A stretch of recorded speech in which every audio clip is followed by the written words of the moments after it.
A esquerda promete o paraíso e entrega o inferno. Exato. Continua fazendo a mesma coisa.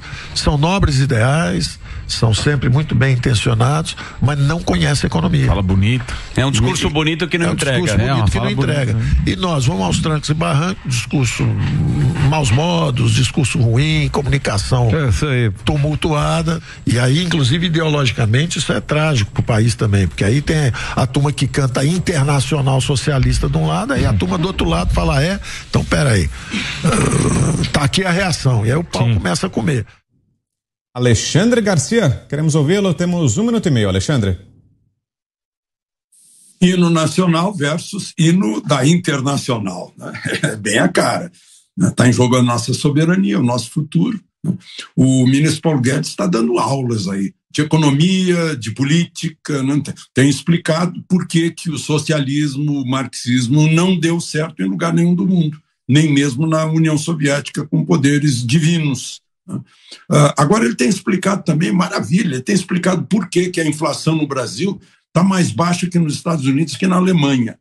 Por que o PIB no Brasil vai crescer mais que nos Estados Unidos que na Alemanha?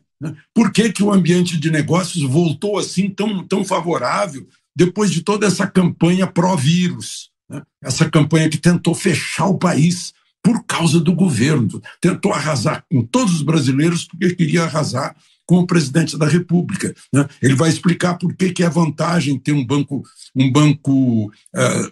central sem dependência da política, um banco central autônomo, para poder cuidar da moeda e ter os resultados. Inclusive menciona que pode cair a taxa básica de juros, né?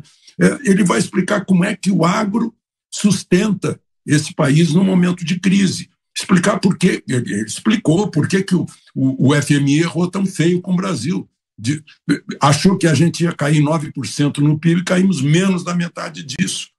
Então, ele está deixando muito claro, no momento oportuno, o que está acontecendo com o Brasil, né? E ele disse que o Brasil vai crescer mais que a China. Eu lembro, eu cobri no Jornal do Brasil, como repórter econômico, o milagre brasileiro. E eu vi que teve um ano que a gente cresceu 14%, o PIB. A média naqueles anos foi 11,2%. E o que foi? Otimismo e entusiasmo. Paulo Guedes sabe disso, né?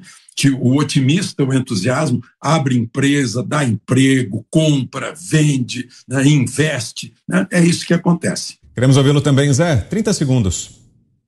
Pois é, olha, o ministro Paulo Guedes, inclusive, está tendo uma grande audiência quando fala da realidade, a nova realidade do Brasil, né? A economia crescendo, a inflação em queda, mais baixa do que a Europa e até dos Estados Unidos. E ele fala com competência, porque fala a realidade e não enche aquelas coisas de firulas para enganar o ouvinte. Então, é esta a grande realidade. Sobre assuntos anteriores aqui, o presidente Jair Bolsonaro, naquele discurso ali antes da motociata, mostra a liderança e de como deve se portar um candidato à presidência da República no corpo a corpo. Campanha eleitoral é isso, comícios, corpo a corpo e promessa olho no olho que funciona muito bem. Por outro lado também, esse encontro com Lula é o comentário de hoje por aqui. Na verdade, não foi um encontro de apoio a Lula. Eu iria nesse jantar. Eu iria exatamente para ouvir e fazer as críticas ou não ao candidato Luiz Inácio Lula da Silva.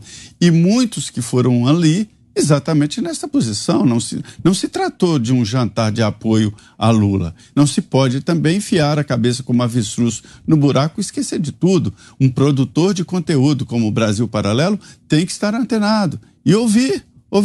E depois se publica, né? E no mais, um grande abraço, a participação aqui semanal do grande Alexandre Garcia. Vamos seguindo aqui no nosso último giro, rapidinho o seu comentário também, Diogo Schelp, em 20 segundos, Schelp.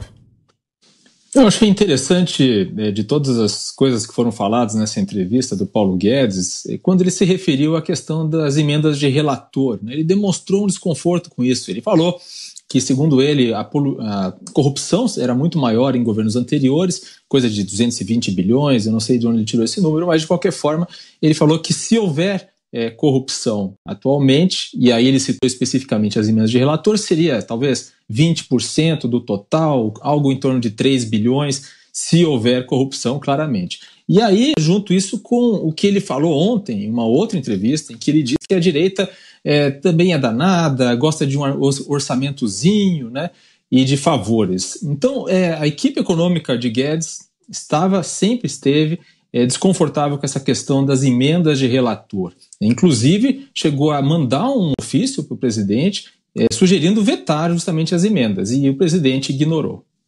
Você, Fiuza, 20 segundos. Não, o Paulo Guedes tem números para mostrar, então ele não precisa de adjetivos, e nós não ficamos aqui encobrindo a realidade, tentando embelezar o que é criminoso e o que é horrível. A antítese dele é o Celso de Mello, aquele que estava agindo de forma partidária, ou pelo menos sempre contra um determinado candidato, que era o presidente, sai da corte e declara o seu voto no oponente. Ou seja, essa é a desmoralização que, inclusive, chega ao TSE também e que faz trazer a desconfiança em relação ao processo eleitoral. Luciana, 15 segundos. Pois é, Vitor, os americanos com uma inflação recorde aqui, com os números não estão indo muito bem, e um dos nomes que eles querem trazer, importar para saber o que está indo tão bem no Brasil é do nosso ministro Paulo Guedes.